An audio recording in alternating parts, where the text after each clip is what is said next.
Hello दोस्तों, कैसे हो आप सब लोग। विनय की तरफ से विनय नमस्कार। मैं पहले ही बता दूं कि स्केरी स्टोरी सीरीज इस कहानी के सच होने की पुष्टि नहीं करता है। ऐसी डर की कहानियां सुनते रहने के लिए चैनल को सब्सक्राइब करके अपना बना ले। कई बार इंसान की जलन और गलत नियत दूसरे का परिवार बर्बाद करती ही है, पर यह जलन की आग कई बार उनके परिवार में भी फैल जाती है।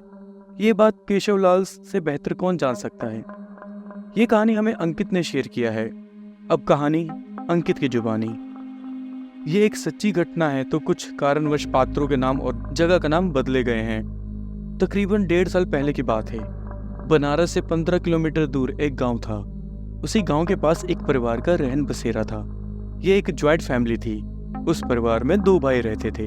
बड़े भाई का एक बेटा और एक बेटी थी, और छोटे भाई के 2 बेटियां थी। इनका परिवार बहुत ही खुशहाल था। दोनों भाइयों में बहुत ही ज्यादा प्यार था। छोटे भाई की बड़ी बेटी आंचल और छोटी बेटी चंचल थी। आंचल की आयु उस वक्त 19 वर्ष थी और चंचल की शायद 15 वर्ष। सभी भाई बहन पढ़ाई करने के लिए पास के गांव वाले स्कूल में जाया करते थे। आंचल का 12वीं पूरा हो चुका था, इसीलिए वो स्कूल नहीं जाती अब, और उसके आगे पढ़ाई भी नहीं की, क्योंकि कुछ गांव के लोग अपने लड़कियों को ज्यादा नहीं पढ़ाते लिखाते। चंचल उस समय 12वीं में थी। कुछ दिनों बाद चंचल के 12वीं की परीक्षा शुरू हो गई थी। वो परीक्षा देने के लिए रोजाना 12 बजे घर से निकल जाती। आखिरी पेपर जब वो देकर अपने घर आई, लगभग समय 5:30 या 6 बजे हुए थे। उस दिन चंचल अकेले ही घर आ रही थी। अपनी मस्ती में मगन उछलते कूदते वो घर को आ रही थी। जैसे ही वो मेन गेट से अंदर जाने लगी तो उसका पैर किसी चीज से जा टकराया। उसने देखा कि ये तो कोई मटका था। उसके ऊपर सिंदूर से कुछ निशान बनाए गए थे, और उसी मेन गेट वाले पीपल के पेड़ के पास एक और मटका और साथ में कुछ फूल और मिठाई रखी हुई थी।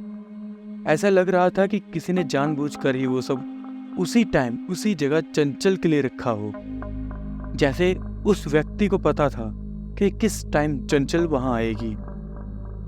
ये सब देखते ही वो डर गई और वहां से तेजी से भाग गई।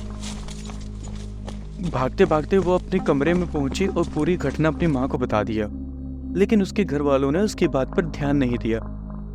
कुछ दिनों बाद उसके स्वभाव में बदलाव होने लगे। वो अकेले बैठी रहती, ना किसी से बोलती ना किसी से बात करती, बस गुमसुम रहती। अगर उसके घर वाले किसी काम के लिए बोलते तो वो चुपचाप काम करने लग जाती। हैरानी वाली बात थी, जो लड़की अपने नाम के जैसे चंचल थी, दिन भर यहाँ वहाँ कूदती फांदती रहती थी, अब वो बस एक कोने में पड़ी रहती। जो लड़की पहले काम करने के लिए सबके हाथ पैर जुड़वा दिया करती थी, वो अब बिना कुछ बोले चुपचाप काम करती थी। उसके इस व्यवहार से सभी घर वालों को कोई शक नहीं हुआ। एक दिन उसकी माँ ने कहा, चंचल तैयार हो जाओ, मंदिर जाना है। पर वो मंदिर नहीं गई। अब वो पहले जैसे पूजा नहीं करती और ना ही भगवान की तरफ देखती। ये सब देख के उसके परिवार वाले चिंतित रहने लगे। एक रात अचानक चंचल को पता नहीं क्या हुआ, वो चिल्लाने लगी। उसकी चीख में अलग सा भारीपन था, अलग सा दर्द था। उसने पूरी रात खून की उल्टियां की। अगली सुबह उसे हॉस्पिटल ले जाने लगी, तभी उसकी मृत्यु हो गई। घर में मातम छाया हुआ था। चंचल के मृत शरीर को घर वालों ने घर के आंगन में रखा था और सभी लोग रो रहे थे। चंचल की बड़ी बहन आंचल अपने नानी के घर पर थी। जैसे ही उसे चंचल की मृत्यु की खबर मिली, वो जल्दी से बस लेकर घर आ गई। घर के मेन गेट पर घुसते ही वो अचानक बेहोश हो गई। वहीं पर दूसरे गांव का एक लड़का बैठा हुआ था। वो ये सब देख रहा था। पहले उसे लगा शायद अपनी बहन का मृत शरीर देख कर बेहोश हो गई, या फिर गर्मी के कारण हो गई हो। फिर उसे कुछ शक हुआ। उसने तुरंत ही अपने पैर धोए और उस लड़की को लेकर मंदिर में चला गया। मंदिर में जाते ही वह लड़का पूछना चालू किया, तुम कौन हो? वो कुछ नहीं बोल रही थी। लड़के ने फिर से जोर दिया, सुनाई नहीं दिया? कौन हो तुम? वो फिर चुप थी। लड़की के घर वाले उस लड़के को घूरे जा रहे थे। उसने अपने हाथ के 2 उंगली उठाकर इशारे में 2 मिनट रुकने को बोला। उसने फिर से पूछा, कौन हो तुम? थोड़ी देर तक कुछ नहीं बोली। उसके बाद उसने जो बोला वो सुनकर सबके मुंह खुले के खुले रह गए। आंचल ने एक भारी मर्दाना आवाज में कहा, मैं ब्रह्म राक्षस हूँ और मैं यहाँ अकेले नहीं हूँ, मेरे साथ कई और ब्रह्म राक्षस भी है। मैंने अभी तक एक ही जान ली है, अभी एक और लेके जाऊंगा।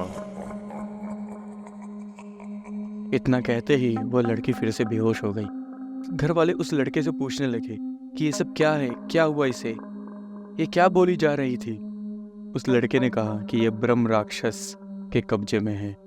फिर उस लड़के ने उसी मंदिर से एक कलावा, जिसे मौली भी बोलते हैं, उठाया, कुछ मंत्र बड़बड़ाए और उस कलावे में फूंक दिया।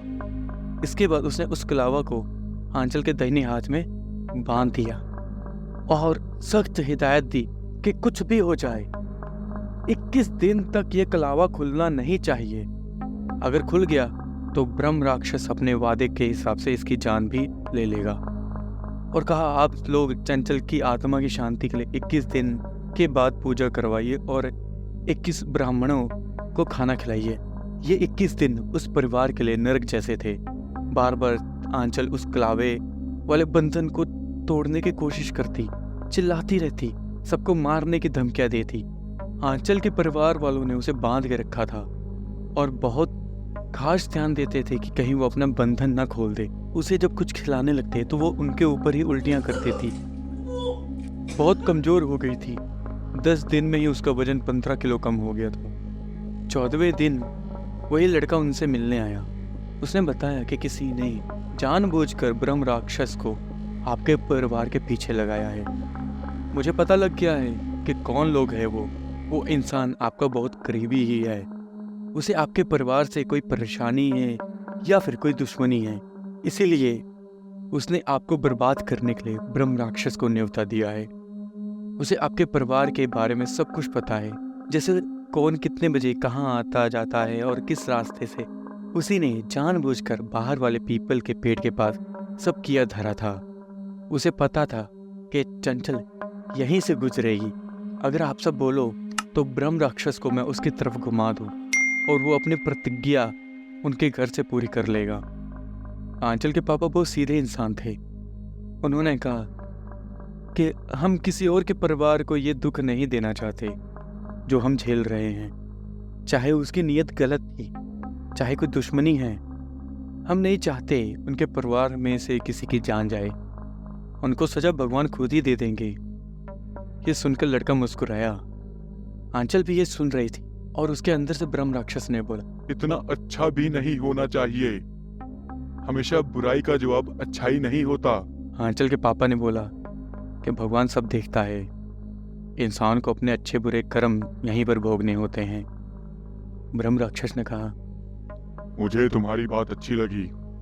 मैं चाहकर भी यहाँ से नहीं जा सकता। मुझे आंचल को साथ लेके जाना ही पड़ेगा। आंचल की मम्मी ने उस लड़के से पूछा, क्या कोई और रास्ता नहीं है?